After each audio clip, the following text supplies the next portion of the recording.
In this video we are going to talk about how a stock market crash can affect you. Over the last 100 years, there have been several large stock market crashes that have plagued the American financial system. For example, during the Great Depression of 1929, stock prices dropped to 10% of their previous highs, and during the crash of 1987, the market fell more than 20% in one day's selling after a crash. Due to the way stocks are traded, investors can lose quite a bit of money if they don't understand how fluctuating share prices affect their wealth. In the simplest sense, investors buy shares at a certain price and can then sell the shares to realize capital gains.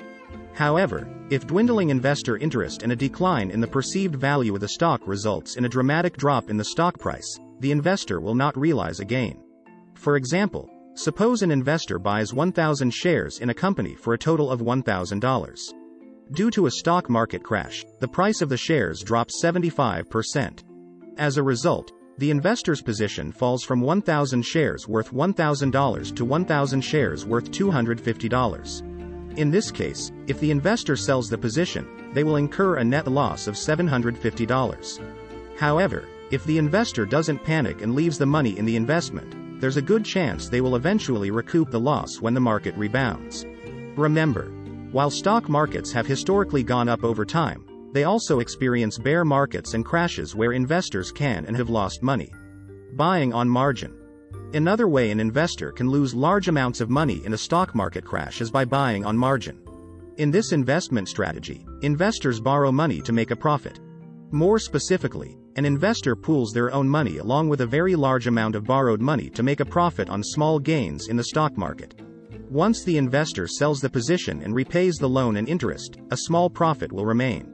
For example, if an investor borrows $999 from the bank at 5% interest and combines it with $1 of their own savings, that investor will have $1,000 available for investment purposes. If that money is invested in a stock that yields a 6% return, the investor will receive a total of $1,060. After repaying the loan, with interest, about $11 will be left over as profit. Based on the investor's personal investment of $1, this would represent a return of more than 1,000%. This strategy certainly works if the market goes up, but if the market crashes, the investor will be in a lot of trouble. For example, if the value of the $1,000 investment drops to $100, the investor will not only lose the dollar they contributed personally but will also owe more than $950 to the bank.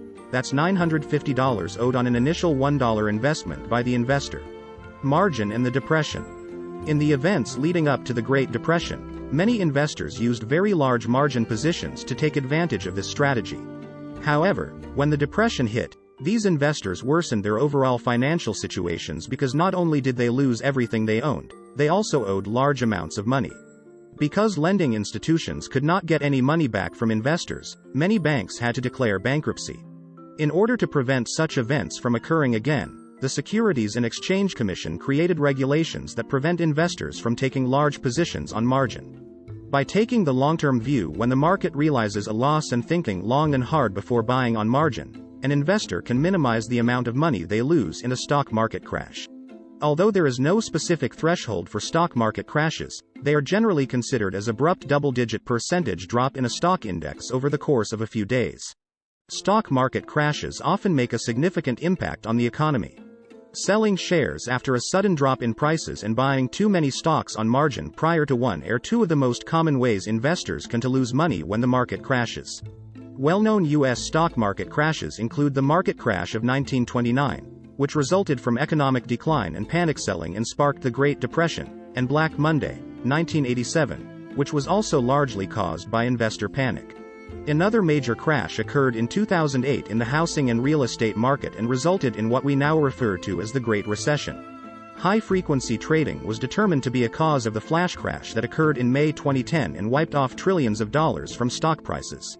In March 2020, stock markets around the world declined into bear market territory because of the emergence of a pandemic of the COVID-19 coronavirus. Since the crashes of 1929 and 1987, safeguards have been put in place to prevent crashes due to panicked stockholders selling their assets. Such safeguards include trading curbs, or circuit breakers, which prevent any trade activity whatsoever for a certain period of time following a sharp decline in stock prices, in hopes of stabilizing the market and preventing it from falling further. For example, the New York Stock Exchange, NYSE, has a set of thresholds in place to guard against crashes. They provide for trading halts in all equities and options markets during a severe market decline as measured by a single-day decline in the S&P 500 index. According to the NYSE, markets can also be stabilized by large entities purchasing massive quantities of stocks, essentially setting an example for individual traders and curbing panic selling. In one famous example, the Panic of 1907, a 50% drop in stocks in New York set off a financial panic that threatened to bring down the financial system. J.P. Morgan, the famous financier and investor, convinced New York bankers to step in and use their personal and institutional capital to shore up markets. Thanks for watching.